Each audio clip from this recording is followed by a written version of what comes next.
Hello, if you are brand new to me, swipe and share. Thank you for being here. My name is Sara Boykan. I'm a licensed mental health counselor, certified personal trainer. I teach nutrition. I just had a baby 8 weeks ago, and I'm the founder of Project Potential. I've recently been asked by MomsPumpHere to do a monthly vlog on health and wellness, and I'm happy to do so. MomsPumpHere is a really cool app. It's kind of like a Yelp for moms, where you can rate places to breastfeed in public as well as places to pump. So welcome. I'm going to be talking to you guys today about tips that we have for Turkey Day so that you can get the most out of your turkey dinner without feeling the fullest. And that is a thing that happens a lot this time of year, is that we overindulge, we gorge ourselves, and then we feel pretty sick afterwards. 5 top tips is to go full.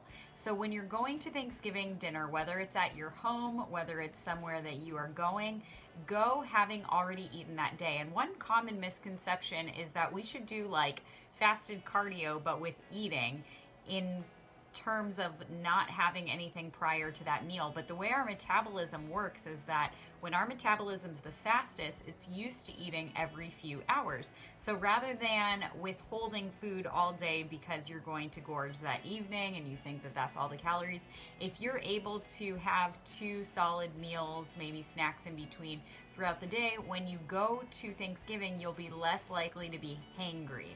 So you won't feel that you need to totally overindulge because you haven't eaten all day and then make very poor decisions as a result.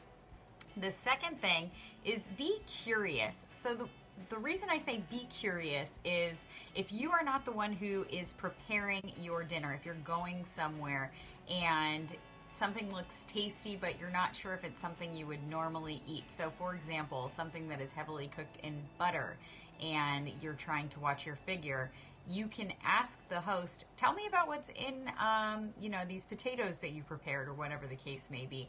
In that way, you can find out what's in it, and then you can decide whether you want to take a lot or a little of what's being offered. If it is a Thanksgiving in your home and you do have some ability to prepare some of the things that are being cooked, my suggestion would be to make some swaps. So instead of using Crisco, maybe you can use coconut oil. You can use other types of things to go in, as far as like for baking, rather than just doing starched flours, you can do almond flours, you can do gluten-free, so you can make some shifts. And once you make those shifts, go ahead and write them down if you like them, so that you'll remember in years to come to prepare them that way. The third tip that I have is drink water. Not just at the meal, but throughout the day, drink water. We should be having half of our body weight in ounces per day, and part of our hunger cues come from being actually dehydrated. So if we are able to drink water throughout the day, and then additionally throughout the meal, so maybe even just having 2 glasses prior to sitting down, we are less likely to seek a full feeling from food alone because we will be properly hydrated. The 4th tip that I have is to use a small plate. Again, if this is at your house, this is easier to do. If it's at someone else's, it might not be as easy, but you can actually section off the plate using a knife so that you're not filling the entire plate, because our eyes trick us into thinking that we want to fill that entire thing. So your first time around, go ahead and take just a few pieces of what it is that you want to eat, and make sure that the size of the plate tricks your eye into believing that the plate is fuller than it is, because whatever is down there, we are going to consume.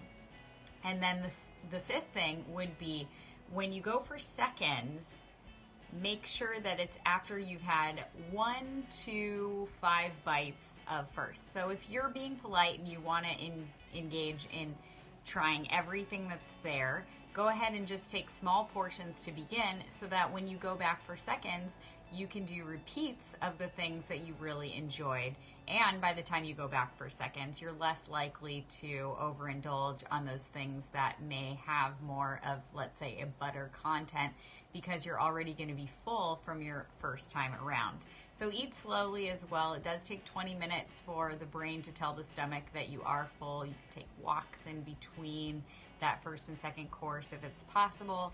Make some new habits with your family, because the habits that you create are the ones that you're going to keep and will become traditions. So that's what I wanted to share with you guys. Thank you so much for tuning in. I look forward to doing these monthly vlogs with Moms Pump Here. I hope you have a beautiful Thanksgiving and get lots to eat. Take care.